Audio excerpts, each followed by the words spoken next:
Okay, apparently still setting. Sorry, I wasn't expecting this to be so laggy. Yeah, I think it's now streaming live on Facebook Oh, now. okay, perfect. Yeah. Okay, let me double check one. Okay, super. Yep. Okay, right. Hello, everyone. Thank you for joining us this evening for our first for the first of one for our first our first virtual webinar. Today I'm in so I'm William Tan, novelist, and today I'm in conversation with Show Ying Xin. And I think the best way to begin is we'll just both do a bit of a quick introduction about ourselves. Ying Xin, would you like to start first? Oh, hello. Hi, everyone. I'm Ying Xin. I am a researcher of literature and culture, and um, I currently based in Canberra, Australia, to work as a postdoctoral fellow at the Malaysia Institute here at the Australian National University. So, for my research interests, I have a kind of broad interest ranging from Asian history to contemporary politics and society, but my current research project looks at the writings and the polemics of the Chinese community in Malaya during the Cold War period. Yeah, so Okay, just brief introduction. okay, great. And on my part, um, well, I'm so it's the first thing I have to say is that I'm not a historian by training, so I'm honestly approaching this topic from an outsider's perspective. So that's one of my major limitations.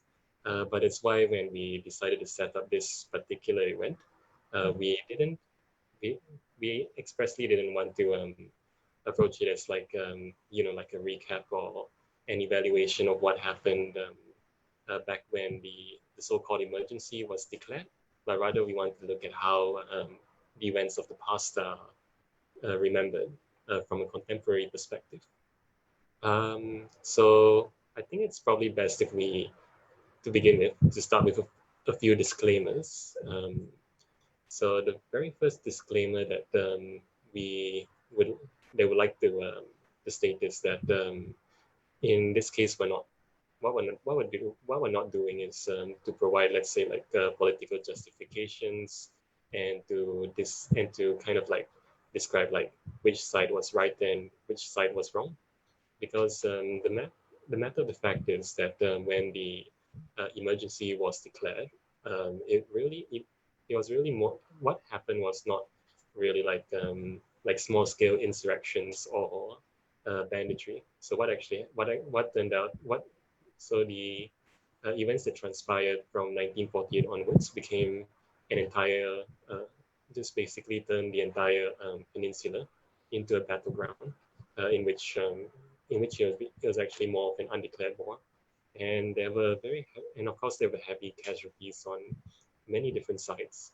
So it isn't really just a simple case of like there were good guys, there were bad guys, there were white hats and black hats. But what really happened in the end was there were competing ideologies, competing interests, and on on various sides of the political spectrum, people had very different ideas of what this immediate post-war period was supposed to look like, what the direction where Malaya was headed, whether it would still basically like remain a relatively conservative region, or whether it would turn into something that was quite a bit more radical, like what was happening in Indonesia at around the same time. Mm. Um, it's just to recap. That's the very first thing I have to say. That's we won't be doing anything to justify like politically what the events that happened, because ultimately at the end of the day, hundreds of people died, uh, Mm. thousands of people were suffered, uprooted, moved out of their homes, forced to go forced into the new villages, and at the same, and what also happened during this time was basically the silencing of the entire political left. So it wasn't just a case of the British authorities and the British authorities and Malayan authorities shutting the Communist Party out of power, but what was also happening at the same time was that various groups, and these also included like the Malay radical groups, who were very who had been ideologically very um, aligned with a lot of Indonesian revolutionaries, and they were Yes. also shut out of power and arrested. So they were all basically tarred with the same brush, regardless of whether they had any plans to to take over that sort of thing. So that was big, and so that kind of set the template for the society that we have today. So that's why we do live in an environment where it's quite difficult to I suppose to look back objectively on the things that transpired, the things that happened. And it's not just a Malaysian problem. It's also like a Singaporean problem with, Of course. like things like Operation Cold Store the or the so-called like Marxist conspiracy of 1987. So it's really an ongoing issue that we have to grapple with. Mm. Okay, that's a bit of the introduction to the idea behind um, why we decided to do this today. Yeah. Okay. Ying Xin, is there anything else you'd like to add for like elaboration on uh, Yeah. the topic? Maybe I don't know, we should start with um, we come up with this event. It is because this is the 72nd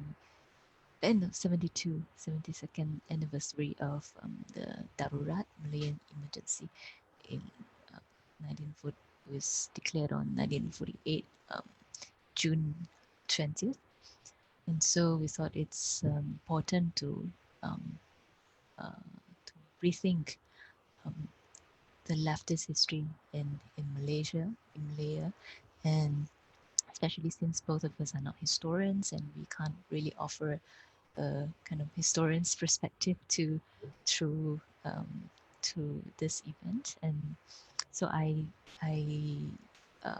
did propose to William saying that we should talk about memory instead, since we have a lot of memories uh, Mhm. about the leftists in Malaya.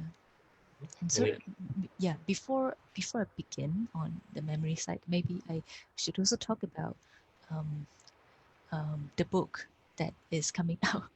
okay, Yeah, yeah, I, revisiting Malay. I don't know whether we should save it to the last or we should do it now. I think it's really good to give a bit of a teaser beforehand. So then, yeah. Yeah, yeah. So actually, I'm the co-editors of a book called Revisiting Malaya, Historical and Political Thoughts, which is upcoming to be published by Grabdaya soon. My co-editor is Professor Nguyen Guat Peng from UPSI. So, um, so that book was actually derived from selected articles presented at two conferences, the two Revisiting Malaya conferences held in 2014 and 2016 respectively in Kuala Lumpur and Yogyakarta. So uh, so the main organizer is called Interracial School, which is kind of a grassroots intellectual organization, seeks to connect intellectual movements inside and outside academic institutions and forming that kind of interreferencing and understanding solidarity um, in Asia.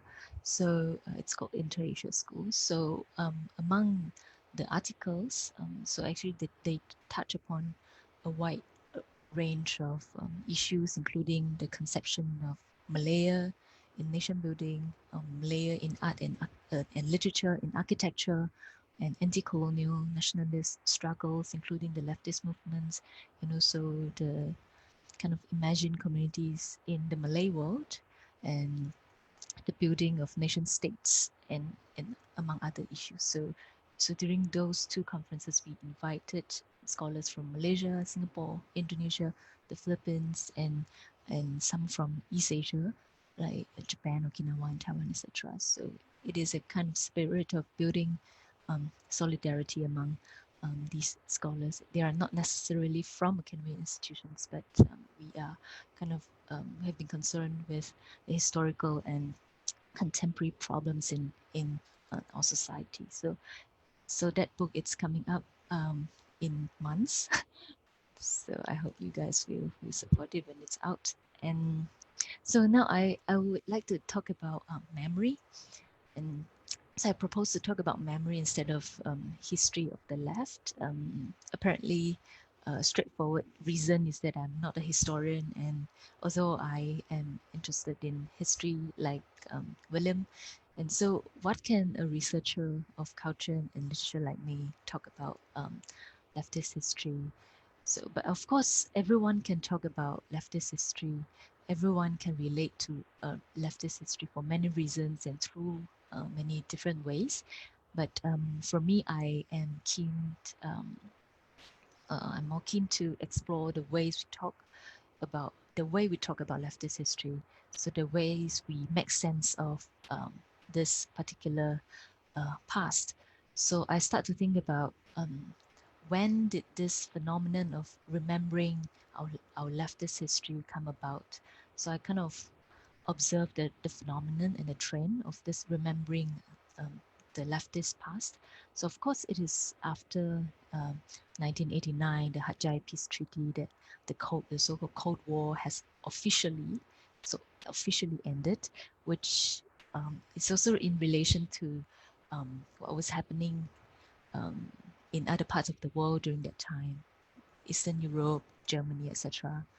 So since then, those who participated in the war themselves, the anti-British war themselves, and later uh, um, the armed struggles, so they um, so they start to pen down the experiences since maybe roughly in the 2000s, which include the memoirs from MCP leaders and members, and also other non-MCP leftists. So actually, many of these memoirs are published by Gerak Budaya, and thanks to Gerak Budaya, so we can read those. And so the communists themselves also published historical documents from their struggles, and some also published literary works. So the ex-communist members who wrote in the jungle, so their works also get published. So at the same time, historians also research on these materials, and some also did kind of oral histories, while contemporary artists and writers, they deal with these materials, and they kind of represent that leftist history in their creative works, of course. And so I think whether these are fiction or non-fiction, so all of these try to break through the long-standing silence or taboos, the communist um, uh, taboos, and kind of finding ways to voice out through various channels um, to kind of uncover a hidden episode of history that we are not taught in school. So what I also observe, apart from this trend of writing leftist history, is also that when we talk about leftist history, it involves not only kind of a matter of the historical past, but also it is also highly related to the condition of our political and social present. So, for example, a younger generation like myself and maybe William, uh, uh, it was Amil Muhammad's documentary, Lelaki Komunis Terakhir, The Last Communist, released in 2006. Maybe we can call it a mockumentary. And also his Apa Khabar Orang Kampung in 2007, or Fahmi Reza's 10 Years Before Independence, 10 tahun sebelum merdeka in 2008. That these documentaries kind of inform us about leftist history of Malaya or Malaysia. And it is always through media, apparently. And maybe we also have to kind of think that those years were the active years of the so-called Malaysian new wave in independent filmmaking. And so they can shoot these documentaries on their own digital cameras. And it was also the beginning of the Bersih movement, which took so many Malaysians to the streets for democratic change. So these kind of dynamics, social dynamics, shape the culture of our remembrance of the past. So especially for the case of the leftist history. So I think this project of remembering the left kind of fulfills certain functions for us to overcome our problems in the present. So, for example, through these remembrance, we could envision an alternative history, relatively different from the official narrative provided by the government, of course. So the idea that we could have lived differently, so differently in a world that might be much better than our current state. Or so by relating to the leftist history also allow us to kind of rethink the difficult racial relations in our current times, in the present, because the leftist movement, which emphasize on class struggles, could also, we would think that it could have saved us from the racial and religious divide in the current situation, or it could also help us resolve the kind of increasing gap of wealth in the capitalist society we're in now. So this is when memory comes in, and why we want to talk about memory. So, because I think the act of remembering in this memory, so-called memory text, like the documentaries, the writings, not only offers us more insights to the past, but also help us make sense of our present and help us search for kind of some orientation towards our future. So I actually like to think about the left as a present history, but not some kind of, the cultural relics in museum which belong to the past that we have never experienced. So quite the contrary, we it's not that uh, we go into the historical past and kind of dig into the history, but we precisely we generate kind of memories of the left precisely because our current society need these memories. So we generate these memories. So we identify or relate ourselves with to the leftist history, because this identification kind of I think form the basis for us right now uh, to rethink or to reaffirm our identity in the present. So that's why I think it's not, so when we talk about memories of the past, it's not like talking about a long gone historical past, but we think it as a so it's also an issue in the living present, which also projects us to the future. Yeah. I like how you brought up Amir Muhammad's films just now, because that was, I think it was around roughly around the time when his films came out, when I first became aware that there actually had been well, the emergency in the first place. It was also because I really literally had not come across this before, because I was, well, still like, I was still a bit of a kid then.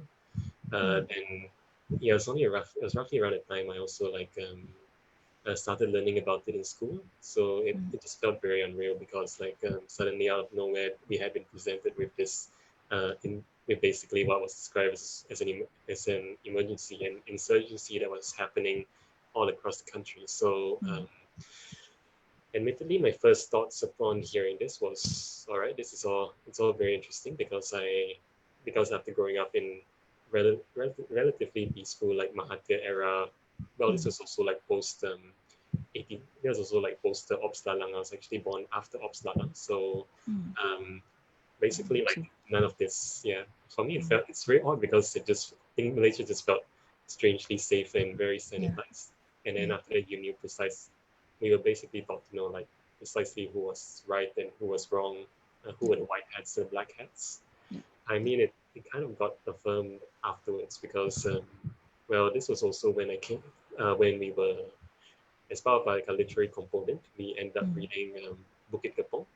So Bukit Kepong, Okay. for those who haven't come across it before, actually details the well, it's actually reconstructed from an attack on a police station in Johor by mem- so by the army of the Malayan Communist Party. But but but what I found out much later on was that there was actually one work that preceded Bukit Kepong, and it actually took a very interesting look at like the dynamics between that were going on um, during this time. Incidentally, that was Usman Awang's only novel, Tulang Tulang Berserakan, Scattered Bones. So Yeah, he was a police.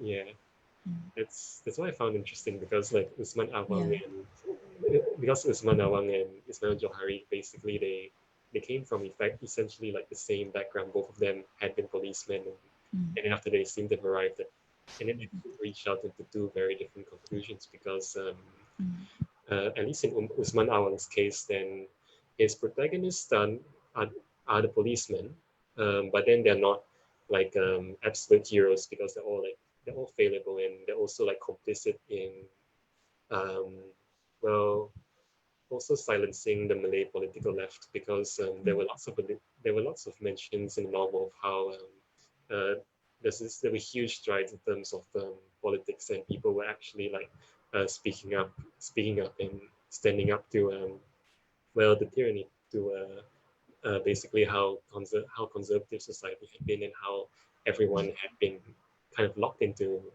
place and they were just and they were not going to stay lying down anymore. And there was this one incredible chapter where Usman Awang described the midnight raids where the police actually went from house to house arresting basically anyone who was considered a dissident, and these were the people that Usman Awang's protagonist had been whose political rallies they had been attending just like days earlier. So I just found it interesting because it just sheds a lot of light and it, Yeah. as to how like this wasn't just a simple case of good Of against evil. course. There's just so many shades of gray in between, and so many people were just caught up. Yeah. But, And speaking of police station, actually the Bukit Kepong police station right now has been turned into a museum, a oh, Darurat okay. museum. Yeah. So I didn't know that. it's That's the new to me. emergency museum. I've been there. Wow. And yeah, it's very interesting. I think I encourage everyone who is interested in this part of history to visit it because of course it is state account of this part of history, and it because it was originally the police station that was that was attacked by the communists, and so it was run by the police force right now, and actually because they have the archives and data. I mean the police force. So actually, I think the the narratives and um, um, the research has been done. It's done well, and we can see a different a kind of different version of Darurat history in the museum, and the way they kind of um, picture the policeman and the family, because they in that police station actually there were family housing, so there were also um, family members of the police officers who were killed also in that Bukit Kepong incident. Yeah, so I think it's good to actually refer to different kind of emergency accounts, and the way how these memories are, uh, are presented. Hmm. Yeah, And speaking yeah, of those mm, personal accounts, then I guess the one book that we can't run away from when it comes to talking about the emergency would probably be Han Suyin's novel, And the Rain Might Drink, because I think it came out actually in 1956, if I wasn't mistaken. So like literally 1 year before Merdeka. mm, It's also interesting because it's just drawn very closely, like from Han Suyin's own life, because she was actually serving as a doctor in Johor Johor. during this time, and she was also married to Leon Comer, who was with British Yeah, intelligence. So she yeah, was kind yeah. of like straddling the I line think she between, got Leon Combo into some trouble because of yeah, this book. Mm, that's what I heard as well. But mm, it's interesting because of like how, but Han Suyin is also like, she was also like not quite well known for being very mm, sympathetic towards leftist causes. But then mm, I think for the Rain My Drink, mm, it really like set off quite a bit of firestorms in the UK when it was published, because then before this, then the emergency had just been like laid off mm, as like, bandits in the jungle, and mm, things were under control. But then in her novel, then she just went into basically mm, like all the things that were going on, and the people inside, and she talked about the people inside, and she had a more nuanced, I suppose, yeah, very nuanced perspective of yeah, what things were going on during this time, because she was there on the ground and actually yeah, seeing this, and not like filming it through the lens of like yeah, propaganda, like what the Malayan film unit would have done, for example. So this mm, was like, I mean, mm, because she had her own biases as well. But then I think by and large, compared to, let's say, like the propaganda films and those kind of things that were being made at the time, then she was presenting a relatively like honest perspective of what was happening. mm, mm. Yeah, I remember the part when she talked. I mean, the character talked to the communist, the female communist member, and the way she kind of sympathized with her condition. Mm. Yeah. So, Yes. so actually, when we talk about that kind of representation in literature and in state museums, we I kind of just thought about how these memories. So how does the state want us to remember or to forget a certain version of this part of history? Of course the process of silencing has been there. That um, the leftist struggles have been kind of downplayed in our history textbook and but I I also think the state kind of want us to remember um, um, um, the communists or the leftists in a certain way. For example, the national monument or Tugu Negara, where the sculpture was actually meant to commemorate those who uh, died in the Second World War and the Malayan emergency. But we can clearly see those who are stabbed on the ground, the enemy, um, are the communists. So actually, so they were killed and stabbed on the ground by our heroic fighters.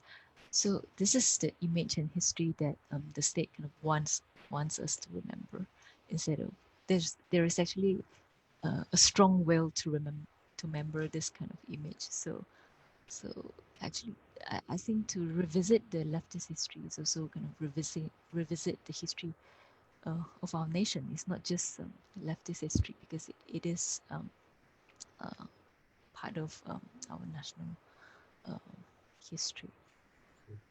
It feels like, at least in school, for myself at least, it just felt like impossible to imagine that there had been like other versions of history that could have been, because like Mm, there's basically like no other sources that we could look at. mm, And mm, to be honest, it was actually only until much later, much after leaving school, and where I actually started studying, where I kind of stumbled upon, let's say, like Malaysia's leftist history by accident. mm. I think a lot of it came through like readings, for example. Surprisingly, like fiction played a very big deal, because then, um, Sorry, what was that? or in my case, it's actually fiction. So Mm, fiction mm, was basically my entry into mm, having a close idea of like, um, like this other alternative history. And mm, then after, that's only slowly where I could just like personally just excavate one day at a time, the mm, different things um, that had gone on during this period. Um, but it's also interesting because this was when I was talking to my father, actually. So like looking at his own memories of growing up in the 60s and 70s, so not very long after the first Malayan emergency ended. But then when the lesser known like second emergency began, that actually just went on until 1989, because my father wouldn't really mention a lot about what was going on at the time. He would allude to how like people were fearful of the communists and that sort of thing. And when he was in KL as a kid, and there was one time when he there was this building that he would walk past on his way to school every day, and then one day there was like a huge red flag on top of the building. So there was like one of those like very stark reminders that that things were happening, but they just didn't really seem to be emphasized very much in day-to-day life. Then there's also the assassination of the Inspector General of Police, and it's actually something that, even though I mean it's a terribly shocking thing to happen, but then very little seems to have been mentioned about it after the fact, because it doesn't seem as well known as it should be. And it's like, Yeah. yeah, and for these purposes. I'm not sure because maybe from the kind of the Chinese language circle, it's a little bit different because for me, I was born in a new village actually in Johor, but actually I don't know it is one until many, many years later because of course the barbed wire are no longer there, and it is also not the kind of typical resettlement village because my grandparents didn't move into a resettlement, but my entire village was enclosed with barbed wire in, I think, year 1950. So because it's in the red area, so growing up, you will kind of know that my father's friends or some uncle aunties are the so-called old left, Lao Tzu, and some were even jailed before because of their participation, not necessarily they didn't many of them didn't really go into the jungle and take up armed struggle, but they participated in maybe protests um, or some union um, um, issues. So it's actually quite common to be a leftist, and as far as I remember, and during the 40s and 50s, being a leftist means being an anti-colonial, uh, So during that time, anti-British, it's a very strong belief for these young people to participate in the leftist struggle. Yeah, so actually I have, so you talk about the Amil Muhammad's film. It was Lelaki Harapan, no, Lelaki Komunis Terakhir. Yeah. Yeah, so it was actually based on, kind of inspired by Chin Peng's memoir, My Side of History, which was published, was it 2005? Yeah. Can't remember offhand, but probably around that time, Yeah. I think. Yeah, I recall that my father bought that book. He was so keen to buy the book from the bookstore, and because it was such a thick book, and it was put on the shelf, and I had a clear memory of it. Yeah, although I didn't read it after many years later. Yeah.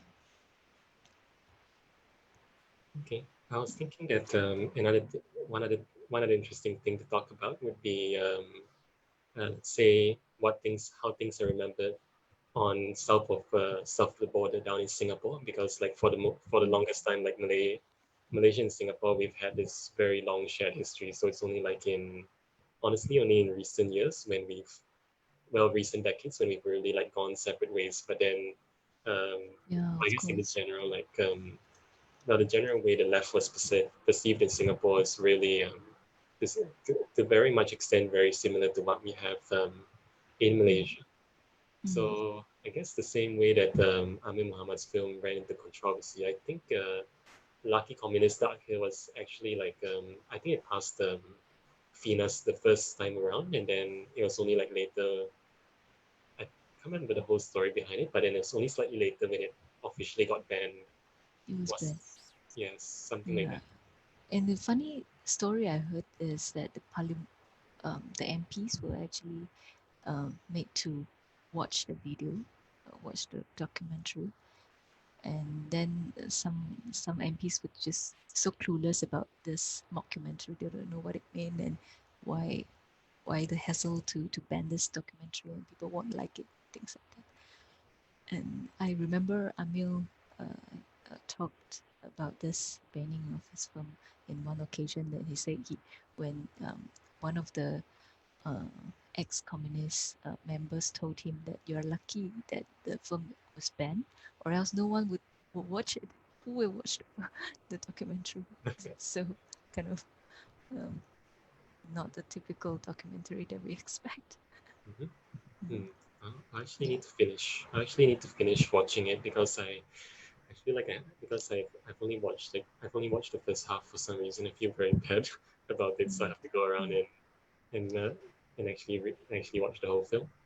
Yeah, Mm. I also watched it, I think, when it was out in 2006, and it was just high school. I was in last year of high school, and I don't understand at all. And you know, it's just funny to see this kind of a bit musical.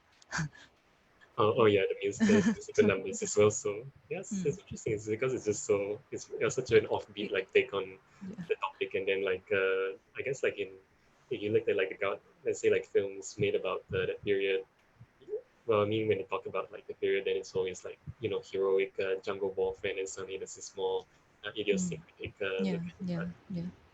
I feel like it's part of the way you humanize like the story of the left, because otherwise the leftist movement is all like it's regarded as being like Mm, a boogeyman, and you can't yeah. talk about them because then you're afraid that what you say may have Mm, consequences. You may then after you may face questionings and that sort of thing. But I feel like mm, once you're a bit more irreverent about the way that you approach this, then it gives you a bit more leeway to I guess well, to ask the questions that you haven't been able to ask before that, then the questions mm. you've been discouraged in many ways, like institutionally, systemically, and then suddenly now there's that freedom to just express it.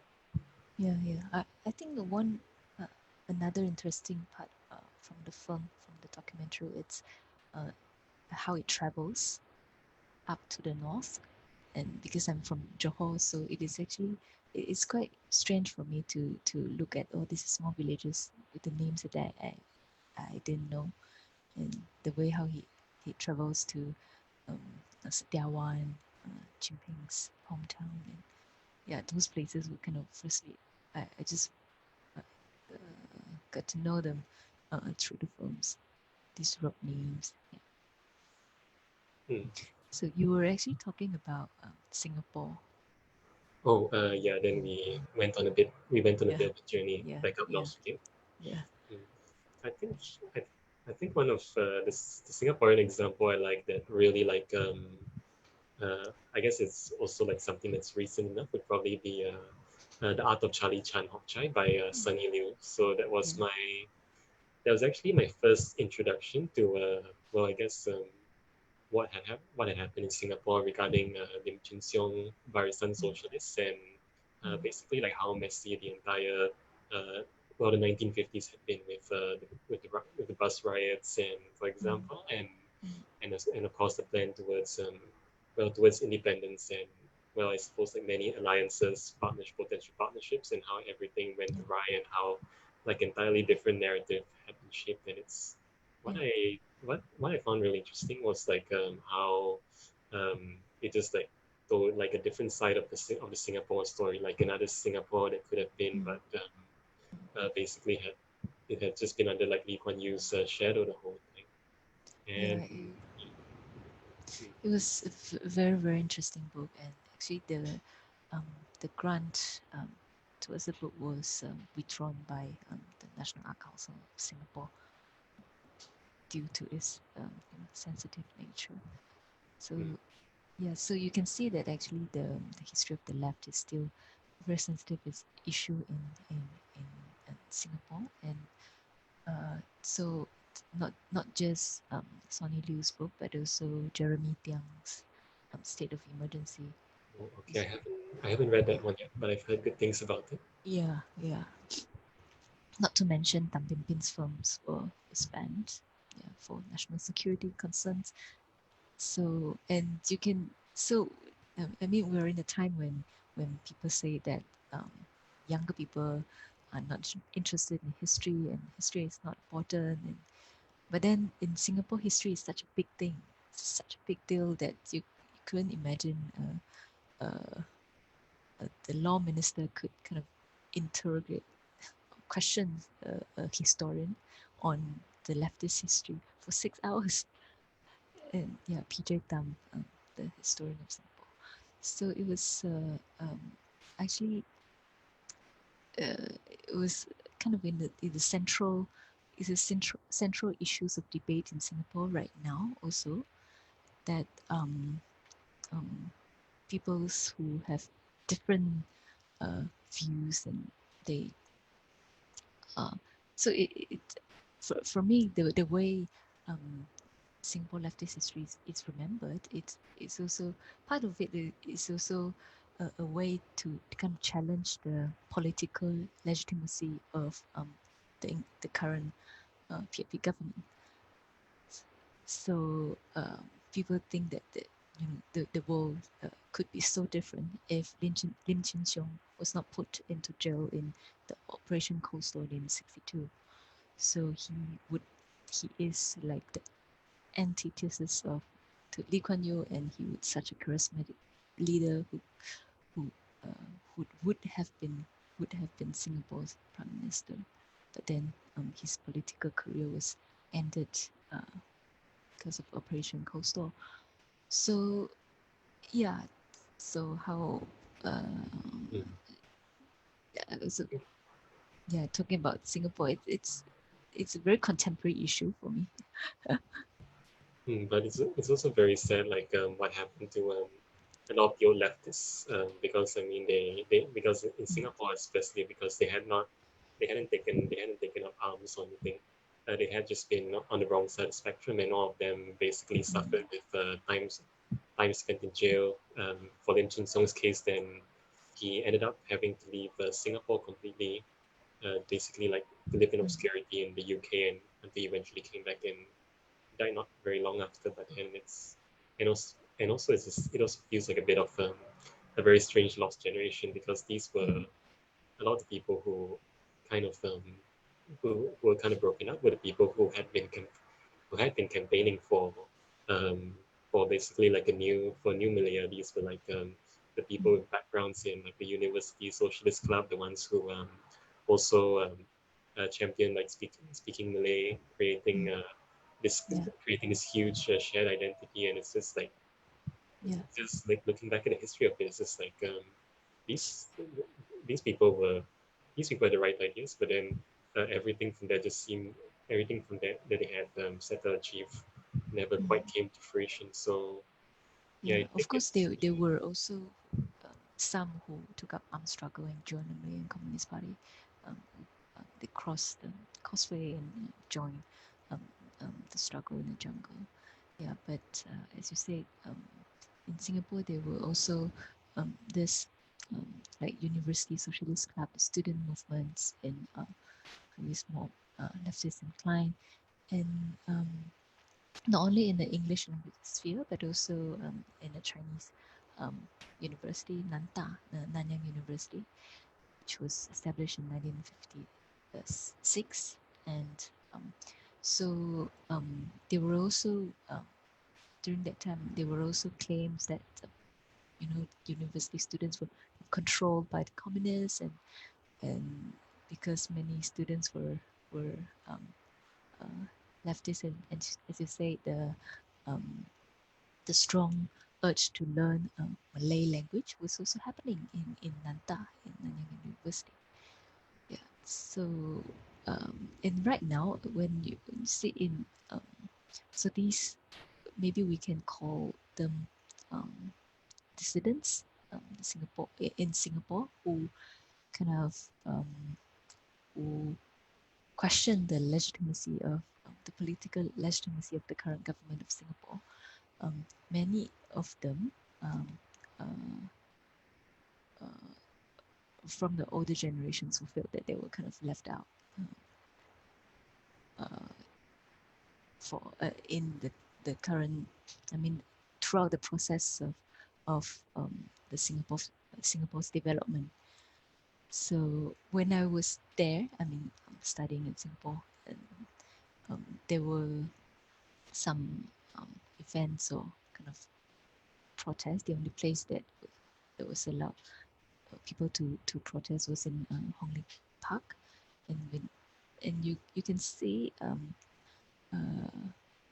concerning, especially the Operation Coastal was commemorated in 2015 for its 50th anniversary, and it was all, I mean, many of them are from the older generations, and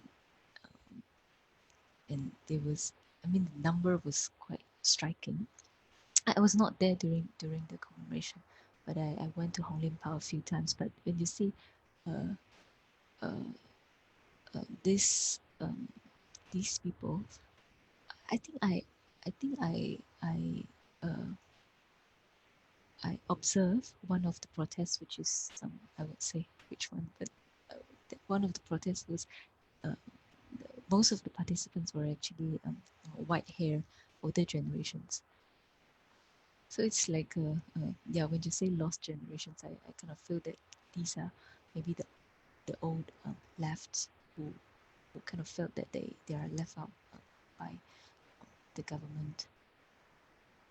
Do you personally feel like there's a chance for something better to emerge from this? Because at least The now what? I feel, oh, do you feel like there's a chance for something better to emerge from this? Because at least now, compared to like even like maybe like 2-3 decades ago, we're just so much more open about at least in many ways we're more open about discussing all of these in a more public sphere. So I mean, there's still, of course, there's still like stereotypes that abound, and there's then and after that like restrictions and that sort of thing. But feel, I don't know. I feel like it's personally we are getting better at like acknowledging that there are these other histories out there. Yeah, I think in one of the articles in the Revisiting Malaya book, which I would really recommend, it's a Singapore historian Hong Lisa's essays on uh, uh, Malayan Dream or Singapore Nightmare, which she mentions that actually to think about Singapore as part of Malaya is that uh, that is also to kind of face or confront with a nightmare which Singapore or Singaporeans, contemporary Singaporeans won't want to know.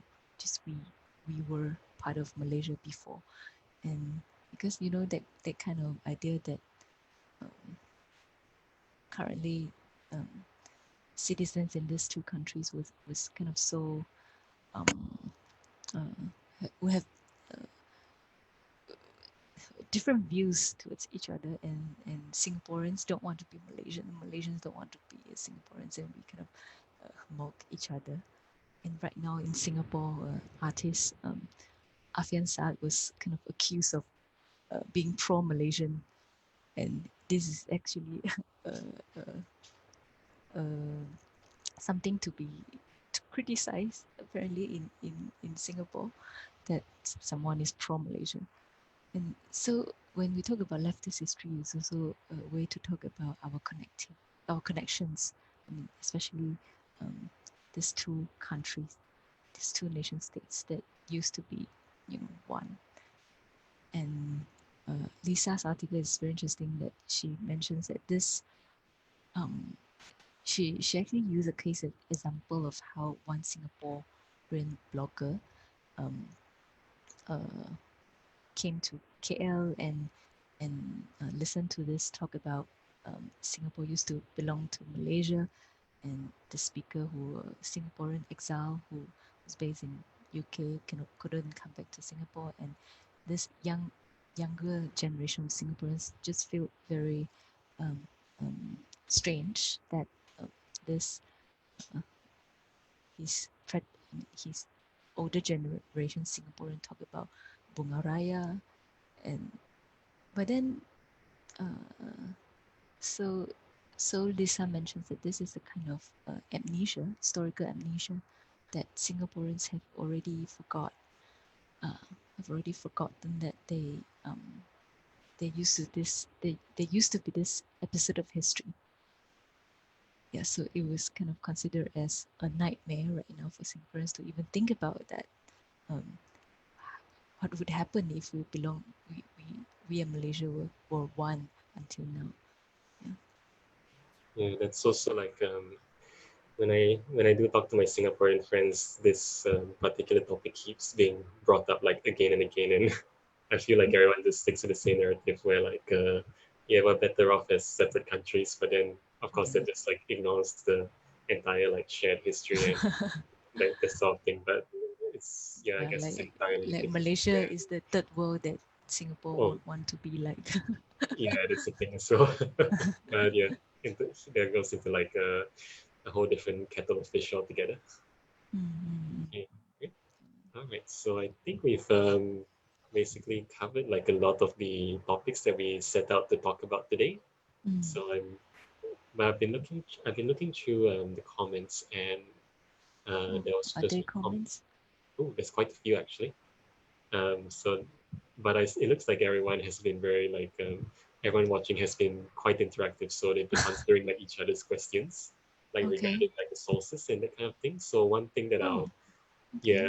So one thing I'll be doing after this is I think it'll be useful. I'll just make a list of like the different kind of a few of the different things we talked about, a few of the different films, and maybe Mm. add a few links to some required readings. But one that Sure. Ibrahim has he's actually brought up a topic that no one has uh, responded to yet. So I'll just read it out for you. Okay. So I was wondering if we can address Palo in Johor. So it's because, Mm. well, actually, known as the film Palo, one of the Mm. first few films that acknowledged the support of the Malays to the Communist Party as an alternative form of nationalism. So Mm. I think this could be an interesting like topic to end on. So like a bit of I guess we can look at the memoirs of like some of the old Malay communist fighters. So we have like people like Mm. this like Abdullah Chidat, Shamsia Fakih, for example. So they Mm. because they had been kind of Suryani Abdullah. yeah yeah Yeah. and because they also like formed the core of the communist parties like 10th regiment.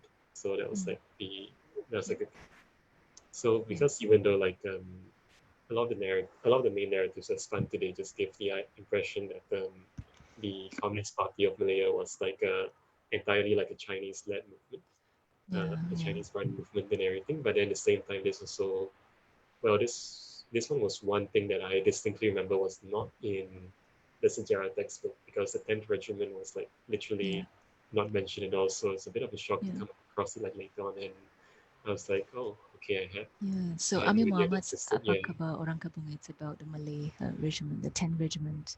Mm-hmm. Yeah. So it was shot in the Peace Village in the southern Thailand. Mm-hmm. So it's actually open for public to visit now. It's like a tourist place. I mean, these four peace villages in the southern Thailand. So this one where the Malay regiment stays is closer to Kota Baru. Others are closer to Betong. Uh, it's in Betong. So actually, I have a thought about, when we talk about contemporary literature and documentaries and films who represent um, uh, either it's ex-communists or ex-leftists or the exiles who couldn't come home. So I wonder how do we how do we kind of talk about how this representations work? Because I also noted some works which try to kind of tend to romanticize the leftist movement in a way Mm-hmm. that by Yeah. simply characterizing the ex-guerrilla fighters as, individual, so friendly auntie uncles. Of course, they are friendly auntie uncles right now, and so it was kind of characterized in a way that they fought the war for very very simple reasons, and it was a peaceful kind of movement, which is true in some sense. But I also think the problems behind these representations, because in this way we kind of forget, because in a way that we remember, we also leave out something. We kind of purposely forget, for example, the strong ideological belief that behind their actions, which is actually they were very, very radical, to the level that they were willing to take on armed struggles to fight against the enemy. And that kind of radical, or we could say the violent part, it's also something that we have to kind of consider. It is not, of course, to say that we have to condemn violence whatsoever, but to also think about how to put these struggles into proper historical context. Or else I kind of feel that this romanticized account might just it's like announcing the ultimate defeat of the left, because they are not relevant anymore in our contemporary society. So I think it's, yeah, just to point out some issues that I kind of observe in contemporary representations of these memories. So I think it's dangerous also to romanticize these memories. I think that's, I agree with you in that sense, because because then after that we'll forget that suppose like the true facts and the things that did happen at that time, but it's also like a forgetting memory, because that generation is getting old and moving on. So I suppose now it's like basically like up to us to figure out exactly how to contextualize all those memories, all those facts, and to actually assemble it into a historical record. But I mean, history itself is terribly inaccurate, because it's ultimately it's an invention. But yeah, I suppose that the only thing we can do is just be cognizant of the fact that there were things that happened, things that happened for ideological reasons, and for beliefs, and then but then again, like things never quite turned out the way that they could have been, should have been, perhaps. But yeah, it's things that those are the things that we do have to keep in mind, like moving forwards. Yeah, of course. Yeah. Right? So I think that's, That's oh wow, about it's already like 9 o'clock. So I think that it brings us to the end of the discussion. I'll quickly check to see if there's any new questions, but I think we've addressed everything. So okay. uh, to wrap up, thank you everyone for Thank you. attending tonight's event. Mm. Um, so this is part of so today's event is actually part of, just to recap, it's part of like our recap of the 72nd anniversary of the declaration of emergency, and then by also looking at how the emergency is has been remembered historically. And I think today's discussion has shed quite a bit of light on that topic. Yeah. So Ying Xin, thank you Yeah. again, thank you Thank you, so William. much for Yeah. Yeah. being part of Thanks this for the podcast. invitation. Yeah. It's been a pleasure. Thank you, everyone. Okay. Good night. Okay. Okay. Good night, everyone. We'll stop and we'll ending the live stream.